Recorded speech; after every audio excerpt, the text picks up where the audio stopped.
Hi, Proverbs 26 describes the life of a fool. Now they've got problems. Then in verse 12 it says, do you see a man wise in his own eyes? There's more hope for a fool than for him. Did you catch that? If someone thinks they understand it all, there's more hope for a fool than for that person. In other words, they're dumber than a fool. Let's unpack this a little.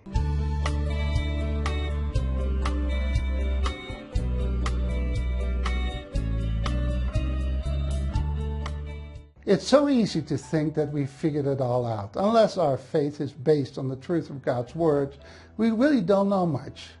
Proverbs 3 verse 5 tells us not to lean on our own understanding. One way that it's easy for us to do this is to rely on our own traditions. Young people are much more open to new ideas, but as we age, we tend to get stuck in our ways of thinking. Hence, Ecclesiastes 4 verse 13 says, better was a poor and wise youth than an old and foolish king who no longer knew how to take advice. People's hearts are like cement. The longer we wait, the more we harden our hearts. The foolish king thought that he knew it all. Can you think of politicians like that? We need to honor our elders, but those same elders can be foolish if they don't continue being teachable. For that reason, I always like to hear both sides of an argument. I want to understand what the other party is really saying, even when I know that I disagree with them. I want to thoroughly understand their arguments.